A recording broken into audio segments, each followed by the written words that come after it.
अगला क्वेश्चन है कि पवन चक्की पवन की किस ऊर्जा का उपयोग करती है। जो पवन चक्की होती है इनमें से किस ऊर्जा का उपयोग करती है। तो यहाँ पे ए ऑप्शन है उष्मीय ऊर्जा, या फिर तापीय ऊर्जा, गतिज ऊर्जा, या फिर जलीय ऊर्जा। तो यहाँ पे पवन चक्की के लिए पूछा है। पवन चक्की के लिए जब भी पूछे आपको तो बताना है कि यहाँ पे गतिज ऊर्जा होगा, यानी हमारा बी ऑप्शन जो है वो राइट आंसर यहाँ पे हो जाएगा। ठीक है, अगला क्वेश्चन करेंगे। एक गतिशील वस्तु अनिवार्य रूप से प्राप्त करती है, किसे प्राप्त करती है? तो बताओ, गतिज ऊर्जा या यांत्रिक ऊर्जा, स्थितिज ऊर्जा, या फिर ताप ऊर्जा। तो यहाँ पे सही आंसर होगा हमारा गतिज ऊर्जा होगा, क्योंकि पूछा है यहाँ पे गतिशील वस्तु, यानी गतिशील वस्तु अनिवार्य रूप से किससे प्राप्त करती है? तो गतिज ऊर्जा से। ए ऑप्शन जो है वो यहाँ पे क्या हो जाएगा साथियों, हमारा राइट आंसर हो जाएगा। अब देखो यहाँ पे गतिज ऊर्जा का मतलब होता है काइनेटिक एनर्जी। अब यहाँ पे अगर इसका फॉर्मूला भी पूछे तो आपको एक बटे में क्या बताना है, 2, इंटू में क्या बताना है, द्रव्यमान, और इंटू में क्या बताना है, वेग स्क्वायर। ठीक है, तो ये जो फॉर्मूला है ये भी एग्जाम में पूछा जाता है, यानी गतिज ऊर्जा का। अब यहाँ पे स्थितिज ऊर्जा है, इसका मतलब होता है पोटेंशियल एनर्जी। तो बराबर यहाँ पे द्रव्यमान इंटू में गुरुत्वीय त्वरण इंटू में क्या होता है, ऊंचाई। ठीक है, तो ये किसका फॉर्मूला होता है, स्थितिज ऊर्जा का, और यहाँ पे गतिज ऊर्जा का ये वाला होता है। राइट आंसर हमारा कौन सा हो जाएगा इसमें, ए ऑप्शन। चलो जी, अगला क्वेश्चन। किसी वस्तु के संवेग परिवर्तन की दर बल की दिशा में आरोपित असंतुलित बल के समानुपाती होती है, और इस नियम को क्या कहा जाता है? इस नियम को क्या कहा जाता है, यानी जो न्यूटन का जो नियम है वो कौन सा है? अब यहां पे जो ए ऑप्शन है, यानी न्यूटन का गति का पहला नियम, तो ये नहीं होगा भी। न्यूटन का गति का चौथा नियम, ये भी नहीं होगा। न्यूटन का गति का दूसरा नियम, ये वाला सही होगा भी। न्यूटन का गति का तीसरा नियम, ये भी नहीं होगा। न्यूटन का जो गति का दूसरा नियम है वो क्या होगा, यहाँ पे राइट आंसर हो जाएगा, यानी हमारा जो सी ऑप्शन है वो क्या हो जाएगा यहाँ पे राइट आंसर। अब यहाँ पे एक क्वेश्चन और पूछा जाता है कि जो न्यूटन है, न्यूटन के जो नियम है, कितने नियम है? तो सबसे पहले बात करेंगे हम यहाँ पे प्रथम, न्यूटन का प्रथम नियम, फिर इसका द्वितीयक नियम,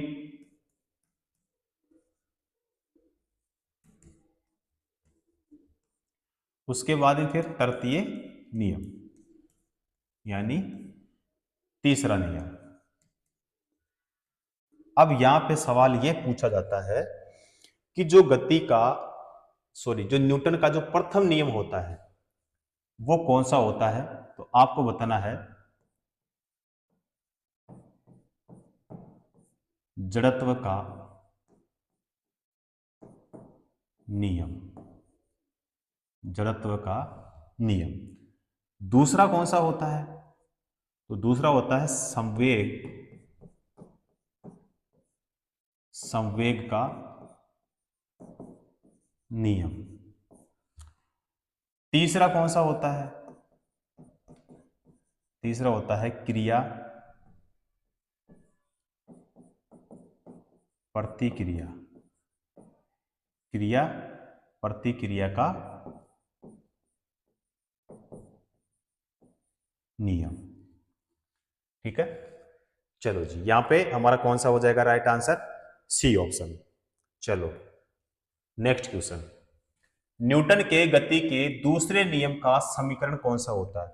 जो न्यूटन का दूसरा जो नियम होता है उसका फॉर्मूला यहां पे पूछा है। तो यहां पे फॉर्मूला होगा बल बराबर क्या होता है, द्रव्यमान, और गुणा में क्या होता है भाई, एक्सीलरेशन, यानी जिसे हम कहेंगे त्वरण कहेंगे। ठीक है, अब इसका मतलब यहाँ पे बल का मतलब फोर्स यानी एफ हो गया, द्रव्यमान का मतलब हो गया मास यानी एम, और एक्सीलरेशन यानी त्वरण का मतलब हो गया यहाँ पे ए हो गया। इसीलिए एफ बराबर क्या हो जाएगा, एम ए। एफ बराबर क्या होगा यहाँ पे, एम ए हो जाएगा।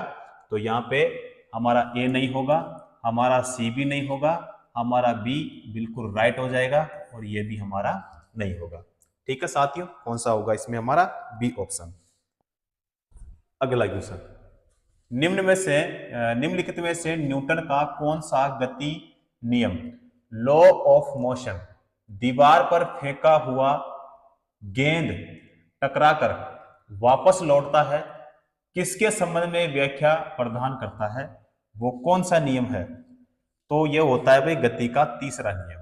कौन सा नियम होता है, गति का तीसरा नियम होता है, यानी यहाँ पे हमारा जो सी ऑप्शन है वो क्या हो जाएगा, यहाँ पे राइट आंसर हो जाएगा। क्लियर। अगला क्वेश्चन, गति के 3 नियम इनमें से किसके द्वारा प्रतिपादित किए गए थे? तो किसके द्वारा भाई, न्यूटन के द्वारा, और न्यूटन यहाँ पे कौन से ऑप्शन में है, हमारे सी ऑप्शन में। क्लियर। अगला क्वेश्चन, न्यूटन के गति के प्रथम नियम का अन्य नाम क्या है?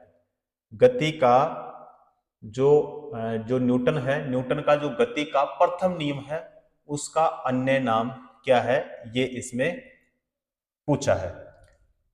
ए ऑप्शन है संवेग का नियम, ये नहीं होगा। जड़त्व का नियम बिल्कुल सही होगा, जो कि मैंने अभी आपको बताया था। ठीक है, कौन सा होगा यहाँ पे, सी ऑप्शन। चलो जी, नेक्स्ट क्वेश्चन, मेज पर रखी गई पुस्तकों का ढेर किसके कारण हटता नहीं? जड़ता, चुंबकत्व, गति, या फिर यहाँ पे गुरुत्वाकर्षण। तो यहाँ पे जड़ता होगा। क्या होगा, जड़ता, यानी हमारा ए ऑप्शन जो है वो क्या होगा, राइट आंसर। चलो जी, नेक्स्ट क्वेश्चन, जड़त्व यानी इनर्शिया का नियम किसके द्वारा प्रतिपादित किया गया था? Isaac Newton. तो यहाँ पे आइजैक न्यूटन क्या होगा, हमारा ए ऑप्शन राइट आंसर यहाँ पे हो जाएगा। चलो जी, अगला क्वेश्चन, यहाँ पे है 14 किलोग्राम द्रव्यमान और 28 मीटर प्रति सेकंड के वेग वाले पिंड का जो संवेग है वो कितना होगा? देखो, इसमें जो पिंड का द्रव्यमान है यानी m बराबर इसमें कितना दिया है, तो इसमें 14 किलोग्राम यानी केजी। पिंड का वेग, तो वेग कितना है 28, और मीटर प्रति क्या है, सेकंड। अब पिंड का जो संवेग है, तो यहां पे P बराबर क्या हो जाएगा, m इंटू में v हो जाएगा। अब पिंड का संवेग यानी P बराबर m का मान कितना है, 14 है, इंटू में v कितना है, यहाँ पे 28 है। 14 इंटू में कितना है, 28। तो हमारे पास में हो जाएगा 392 हो जाएगा, 39 कितना हो जाएगा, 2 किलोग्राम, और मीटर प्रति क्या होगा, सेकंड होगा। ठीक है, 392। तो यहाँ पे हमारे केवल और केवल बी ऑप्शन में है, तो राइट आंसर हमारा कौन सा होगा इसमें साथियों, बी ऑप्शन। चलो जी, अगला क्वेश्चन, फ्रेम के संदर्भ में जो समय का फंक्शन है, एक वस्तु की स्थिति में परिवर्तन की दर क्या है, उसे क्या कहा जाता है? बताओ, यांत्रिकी, या फिर उसको वेग कहेंगे, या फिर वेक्टर कहेंगे, या फिर परिमाण कहेंगे? वेग कहेंगे भाई, क्या कहेंगे, वेग। ठीक है, कौन सा हो जाएगा यहाँ पे हमारा, सी ऑप्शन राइट आंसर यहाँ पे हो जाएगा। चलो जी, नेक्स्ट क्वेश्चन, एक समान तल वाली सीधी सड़क पर नियत त्वरण पर दौड़ने वाली कार के संबंध में इनमें से कौन सा कथन यहाँ पे सत्य होगा? तो यहाँ पे कार का त्वरण जो है वो शून्य है, ये नहीं होगा। कार का वेग बताओ शून्य है, ये भी नहीं होगा। कार का त्वरण निरंतर बदल रहा है, ये भी नहीं होगा। राइट आंसर हमारा साथियों हो जाएगा डी, यानी कार का वेग निरंतर बदल रहा है, जो कि हमारा क्या हो जाएगा इसमें, डी ऑप्शन। चलो जी, नेक्स्ट क्वेश्चन, निम्न में से कौन सा घर्षण बल के बारे में सही नहीं है। घर्षण बल के बारे में यहाँ पे इनमें से कौन सा सही नहीं है? देखो ए ऑप्शन यहाँ पे है कि घर्षण वह बल है जो संपर्क में दो सतहों के सापेक्ष गति का विरोध करता है। तो देखो भाई यहाँ पे ये वाला तो हमारा नहीं होगा, क्योंकि ये बात यहाँ पे सही है। वह घर्षण बल जो किसी सतह पर चलने यानी फिसलने का कार्य करता है स्लाइडिंग घर्षण कहलाता है। फिर है मशीनों में घर्षण ऊर्जा का अपव्यय और टूट फूट का कारण है। तो यहां पे डी ऑप्शन है कि रोलिंग घर्षण स्लाइडिंग घर्षण की तुलना में अधिक होता है। मशीनों में बॉल बेयरिंग से घर्षण कम होता है। ये बात यहाँ पे क्या हो जाएगा भाई? सही नहीं है। ये बात क्या है? यहाँ पे गलत है। गलत है, इसीलिए हम टिक भी किसको करेंगे यहाँ पे? डी ऑप्शन को, क्योंकि यहाँ पे क्या बोला है? घर्षण बल के बारे में इनमें से कौन सा सही नहीं है? तो यहाँ पे जो हमारा डी ऑप्शन वाला है ये सही नहीं है, इसीलिए हम टिक किसको करेंगे यहाँ पे? डी ऑप्शन को। चलो जी, नेक्स्ट क्वेश्चन। ब्रेक लगाने पर एक कार मुख्य रूप से, फिर स्पेस है, बल के कारण रुक जाता है। कौन से बल के कारण रुक जाता है? तो बताओ, यहाँ पे गुरुत्वाकर्षण या फिर घर्षण होगा, केंद्राभिमुखी होगा या फिर केंद्रापसारी? तो यहाँ पे देखो, ये भी नहीं होगा, ये भी नहीं होगा और ये भी नहीं होगा। राइट आंसर हमारा होगा घर्षण, यानी सी ऑप्शन। अगला क्वेश्चन, किसके द्वारा दाब प्रवणता बल के संतुलित होने पर भूस्थितिक प्रवाह की स्थिति बनाती है? तो ए ऑप्शन क्या है? द्रव स्थितिक बल, जो कि यहाँ पे नहीं होगा। फिर है कोरियोलिस बल, जो कि बिल्कुल सही होगा। भूस्थितिक बल, ये भी नहीं होगा, और गुरुत्वाकर्षण बल, ये भी नहीं होगा। सी ऑप्शन जो है इसमें क्या होगा हमारा राइट आंसर। चलो जी, नेक्स्ट क्वेश्चन। जब कार एक मोड़ लेती है तो वह कौन सा बल जो हमें बाहर की ओर धक्का देता है, इनमें से वो कौन सा होगा, ये बताना है। तो यहाँ पे केंद्राभिमुखी बल ये नहीं होगा, घर्षण बल भी नहीं होगा, अपकेंद्री बल बिल्कुल राइट हो जाएगा, और तनाव बल भी यहाँ पे नहीं होगा। कौन सा होगा? अपकेंद्री बल, यानी B option. Next question, dairy में प्रयोग किए जाने वाले दूध से क्रीम को अलग करने की जो प्रक्रिया है, बताओ वो क्या कहलाती है? तो वो क्या कहलाती है? अपकेंद्रीकरण कहलाती है भाई। क्या कहलाती है? अपकेंद्रीकरण, जो कि हमारे कौन से ऑप्शन में? यहाँ पे सी ऑप्शन में है। ठीक है, चलो जी, अगला क्वेश्चन। लट्टू को घुमाना किसका एक उदाहरण है? लट्टू को घुमाना एक किसका उदाहरण है? केंद्राभिमुखी बल, जो कि सही होगा। गुरुत्वाकर्षण बल नहीं होगा, अपकेंद्री बल यह भी नहीं होगा, और यहाँ पे घर्षण बल भी नहीं होगा। ठीक है, कौन सा होगा? केंद्राभिमुख बल, यानी ए ऑप्शन।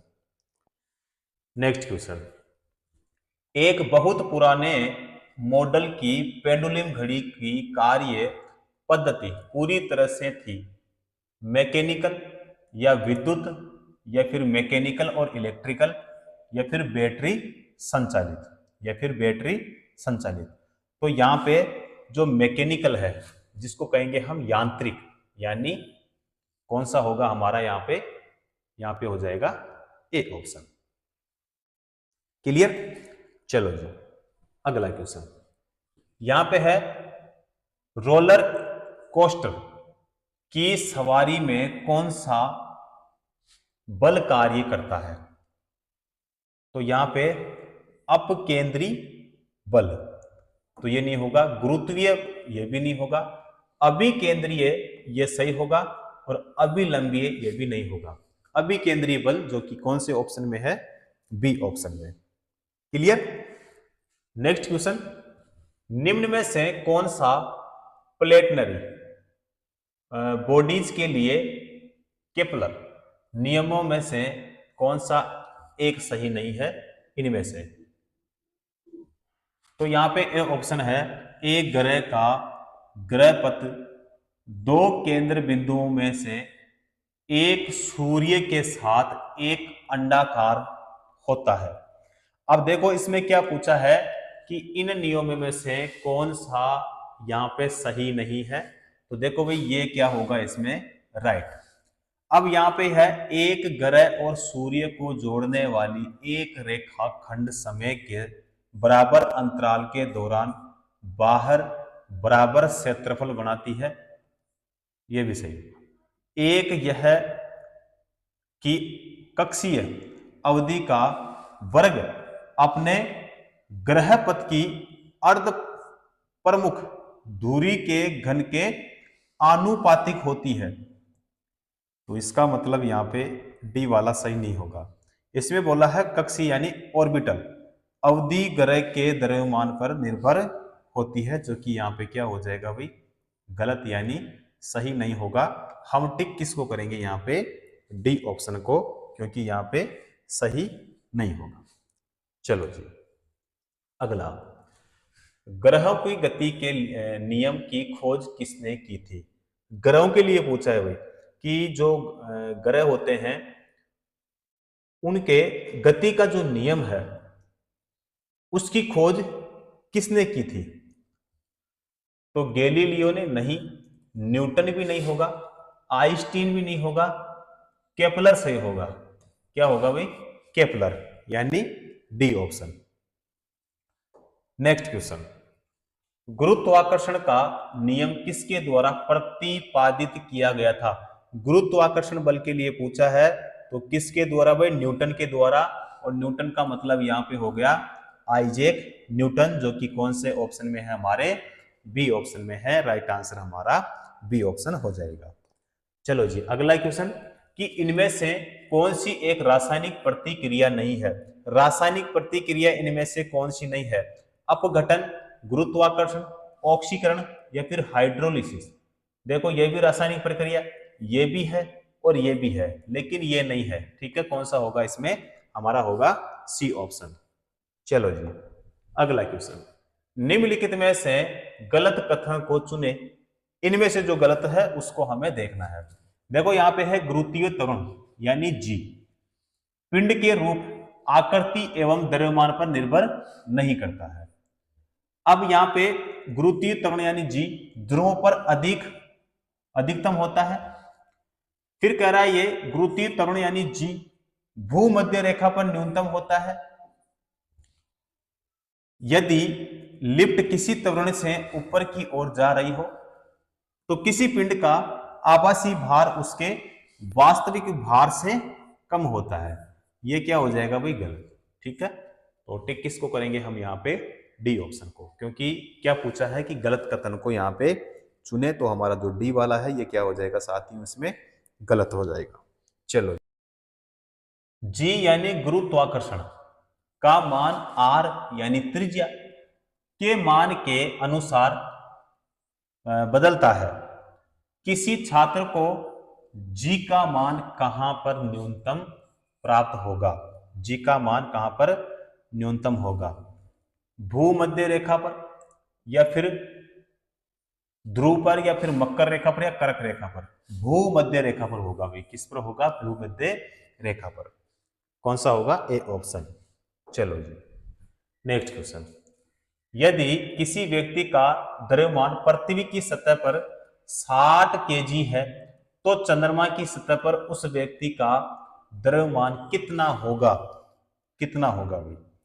तो यहाँ पे 0 केजी नहीं होगा, 360 केजी भी नहीं होगा, 10 केजी भी नहीं होगा। कितना होगा 60 केजी ही होगा। ठीक है, कौन सा होगा यहाँ पे हमारा सी ऑप्शन।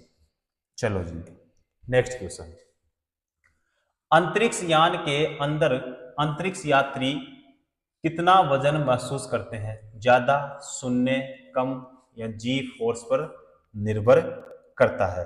अंतरिक्ष के लिए पूछा है यानी अंतरिक्ष।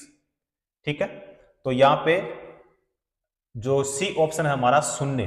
ठीक है, तो शून्य क्या होगा यहाँ पे हमारा राइट आंसर हो जाएगा। चलो जी नेक्स्ट क्वेश्चन, एक व्यक्ति लिफ्ट के अंदर वजन पैमाने पर खड़ा है और लिफ्ट ऊपर की तरफ तेजी से चलना शुरू कर देती है। तो यहाँ पे पैमाना वजन अधिक दिखाएगा, जो कि बिल्कुल सही होगा। पैमाना वजन कम दिखाएगा, या पैमाना शून्य वजन दिखाएगा, या फिर पैमाना कोई विक्षेपण नहीं दिखाएगा, बल्कि यह एक वास्तविक जो वजन है वो दर्शाएगा। यहाँ पे देखो, जो पैमाना है वजन अधिक दिखाएगा, जो कि यहाँ पे क्या है हमारे पास में, ए ऑप्शन वो क्या होगा, राइट आंसर। चलो जी, नेक्स्ट क्वेश्चन। एक वस्तु पर लगाए गए गुरुत्वाकर्षण बल को क्या कहा जाता है? बताओ, तनाव कहेंगे, वजन कहेंगे, जड़ता कहेंगे, या फिर यहाँ पे हम काम कहेंगे? उसको कहेंगे भाई वजन। क्या कहेंगे? वजन कहेंगे, यानी भार कहेंगे, यानी हमारा होगा इसमें सी ऑप्शन। चलो जी, नेक्स्ट क्वेश्चन। ग्रहों की परिक्रमा पथ का आकार कैसा होता है? जब भी आपको पूछे कि ग्रहों की परिक्रमा का जो पथ का आकार है वो कैसा होता है, तो यहाँ पे जो डी ऑप्शन है, फैला हुआ वृत्त, तो यहाँ पे वो क्या होगा हमारा राइट आंसर। ठीक है, अगला क्वेश्चन। पृथ्वी की सतह पर पलायन वेग लगभग कितना होता है? तो यहाँ पे 13 पॉइंट कितना है, 8 किलोमीटर प्रति सेकंड, ये नहीं होगा। 21.3 किलोमीटर प्रति सेकंड, ये भी नहीं होगा। और यहाँ पे है 11.2 किलोमीटर प्रति सेकंड, सही हो जाएगा। 4.3 किलोमीटर प्रति सेकंड, ये भी यहाँ पे नहीं होगा साथियों। कौन सा होगा इसमें हमारा? B option right answer. चलो जी, अगला क्वेश्चन। यहां पे है भूकेंद्रीय और सूर्य केंद्रीय शब्द किसे संदर्भित करते हैं? अब यहां पे ए ऑप्शन है, पृथ्वी और सूर्य के चारों ओर नक्षत्रीय वस्तुओं की गति को प्रतिबंधित करने वाले नियम को, सही होगा भाई हमारा ए ऑप्शन। यहां पे है अग्रणी दूरबीन के मॉडल को, या फिर प्राचीन ग्रीस धर्म से, या फिर रोमन दर्शन शास्त्र में विचार के दो स्कूल को। देखो, ये भी नहीं होगा, ये भी नहीं होगा, और हमारा ये भी नहीं होगा। राइट आंसर हो जाएगा हमारा यहाँ पे ए ऑप्शन। ठीक है, चलो जी, नेक्स्ट क्वेश्चन। यहाँ पे है एक भू स्थिर उपग्रह, यहाँ पे है 35,790, 35,790। तो यहाँ पे किस किलोमीटर ऊंचाई पर एक कक्षा के पूर्ण परिक्रमा पर कितना समय लेता है? 24 घंटे का। कितना घंटे का? 24 घंटे का लेते हैं, और 24 घंटा यानी हमारा बी ऑप्शन। चलो जी, नेक्स्ट क्वेश्चन। एक ब्लोटिंग पेपर स्याही कैसे सोखता है? स्याही सुखाकर। क्या है भाई? स्याही सुखाकर, या फिर ठोस करण क्रिया, ये भी नहीं होगा, ये भी नहीं होगा। केशिका यानी कैपिलरी क्रिया, ये बिल्कुल सही होगा। वाष्पीकरण, ये भी नहीं होगा भाई। ठीक है, कौन सा होगा इसमें हमारा? B option. क्लियर? अगला क्वेश्चन। मिट्टी का तेल लालटेन बत्ती में इनमें से किस गुण के कारण ऊपर चढ़ता है? गुरुत्वाकर्षण के कारण, विसरण के कारण, केशिकत्व कारण, या फिर परासरण के कारण? तो यहाँ पे जो केशिकत्व है, बी ऑप्शन, वो क्या हो जाएगा हमारा राइट आंसर। चलो जी, अगला क्वेश्चन। एक द्रव की बूंद संयोजित होती है क्योंकि इसके कणों का आकर्षण इसका संभव क्षेत्रफल न्यूनतम करता है। इस परिघटना को क्या कहते हैं? तो यहाँ पे ए ऑप्शन है, पृष्ठ तनाव कहेंगे, जो कि सही होगा। गुहिकायन, ये नहीं होगा। आदि के, ये भी नहीं होगा। और शांता, ये भी नहीं होगा। कौन सा होगा साथियों इसमें हमारा? A option. क्लियर? चलो जी, ए ऑप्शन। एक टैंक को एक समान क्षैतिज त्वरण से एक द्रव आंशिक रूप से भरा गया है, निम्नलिखित में से एक टैंक में द्रव की सतह के लिए कौन सा कथन यहाँ पे सत्य होगा? तो जो द्रव है यानी उसकी सतह गति की दिशा में गिरता है और टैंक के पीछे की ओर उड़ता है, जो कि यहाँ पे क्या होगा, इसमें हमारा ए ऑप्शन वो राइट आंसर हो जाएगा। अगला है कि द्रव की सतह केवल टैंक के केंद्र पर गिरता है, नहीं होगा। द्रव की सतह क्षैतिज पर नियत रहती, यह भी नहीं होगा। द्रव की सतह गति की दिशा में उड़ती है और जो टैंक है टैंक के पीछे की ओर गिरता है, यह भी हमारा नहीं होगा। साथियों कौन सा हो जाएगा? A option. अगला क्वेश्चन, द्रवों में घर्षण को क्या कहा जाता है? द्रवों में घर्षण को क्या कहा जाता है? यहाँ पे कठोरता या फिर विकृति नहीं होगा, श्यानता या विकृत गंधता, यह भी नहीं होगा। ठीक है साथियों, बी ऑप्शन होगा भी। ठीक है, चलो जी नेक्स्ट क्वेश्चन, द्रव में पूर्णतः आंशिक रूप से डूबे हुए किसी पिंड पर ऊपर की ओर लगने वाला उत्प्लावन बल पिंड द्वारा विस्थापित द्रव के भार के बराबर होता है, और यह कथन किससे संबंधित है? यह जो कथन है ये किससे संबंधित है? आर्किमिडीज के सिद्धांत, तो ये बिल्कुल सही होगा। पास्कल का नियम नहीं होगा, बर्नौली के सिद्धांत पर नहीं होगा, बीयर लैम्बर्ट के नियम ये भी नहीं होगा, यानी जो आर्किमिडीज के सिद्धांत है उसके नियम से यहाँ पे संबंधित है। ठीक है, कौन सा हो जाएगा इसमें हमारा? A option. चलो जी नेक्स्ट क्वेश्चन, उत्प्लावकता सिद्धांत के आधार पर जहाज पानी में तैरते हैं। सर्वप्रथम इस सिद्धांत की पहचान करने का श्रेय किस वैज्ञानिक को दिया जाता है? निल्स बोर, आर्किमिडीज या फिर केपलर या फिर केन रदरफोर्ड? यहां पे होगा आर्किमिडीज। सी ऑप्शन जो है वो क्या होगा यहाँ पे राइट आंसर। चलो जी नेक्स्ट क्वेश्चन, किस सिद्धांत या फिर नियम के आधार पर वस्तुएं पानी में तैरती है? न्यूटन के गति का तीसरा नियम या फिर फेराडे का नियम, आर्किमिडीज का सिद्धांत या फिर ओम का नियम? सी ऑप्शन होगा भाई। क्या होगा? सी ऑप्शन हमारा राइट आंसर होगा। चलो जी, जहाजों की गति में वृद्धि किस पर आधारित है?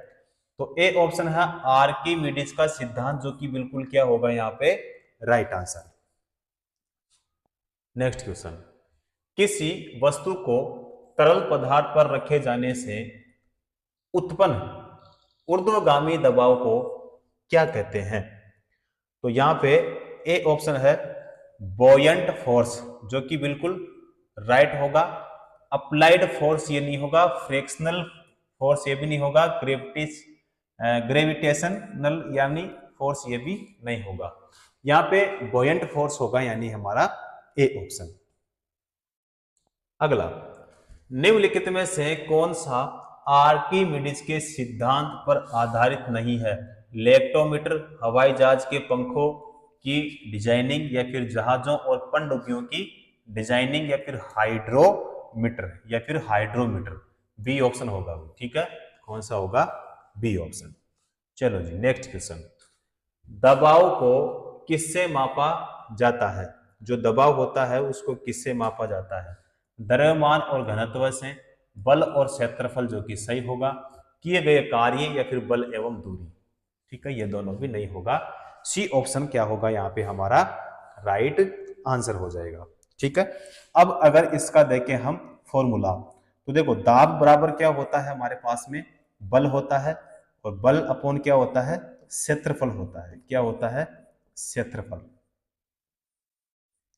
क्षेत्रफल होता है। ठीक है, अगर इसका मात्रक हम देखें तो यहाँ पे मात्रक हो जाएगा इसका पास्कल। क्या हो जाएगा साथियों? पास्कल हो जाएगा। या फिर इसका दूसरा मात्रक देखें तो बल का मात्रक क्या हो गया साथियों? न्यूटन हो गया। प्रति यहाँ पे क्षेत्रफल का क्या हो गया? मीटर स्क्वायर हो गया। ठीक है, तो दूसरा, पहला तो मात्रक ये हो गया और दूसरा मात्रक इसका ये हो गया। ठीक है, दोनों को ध्यान में रखना है क्योंकि एग्जाम में पूछा जाता है।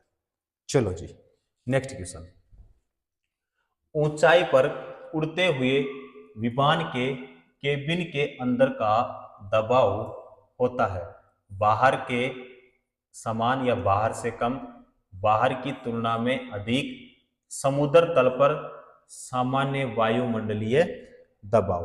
तो यहाँ पे जो सी ऑप्शन है बाहर की तुलना में अधिक, वो क्या हो जाएगा इसमें हमारा राइट आंसर। चलो जी नेक्स्ट क्वेश्चन। पानी का घनत्व क्या होता है? पानी का जो घनत्व होता है 1000 किलोग्राम प्रति घन मीटर होता है, और इसमें ए ऑप्शन में यहाँ पे दे रखा है, जो कि राइट आंसर यहाँ पे हो जाएगा। मास प्रति यूनिट वॉल्यूम क्या है? तो यहाँ पे बल या फिर घनत्व, कार्य या फिर दबाव, यहाँ पे होगा घनत्व। क्या होगा साथियों? घनत्व, सी ऑप्शन। चलो जी अगला क्वेश्चन। निम्नलिखित कारणों में से किसके कारण बादल आकाश में तैरते हैं? निम्न तापमान के कारण, निम्न दाब के कारण, या फिर निम्न गति के कारण, या फिर निम्न घनत्व के कारण। जो कि यहाँ पे सही होगा हमारा राइट आंसर क्या हो जाएगा? D option.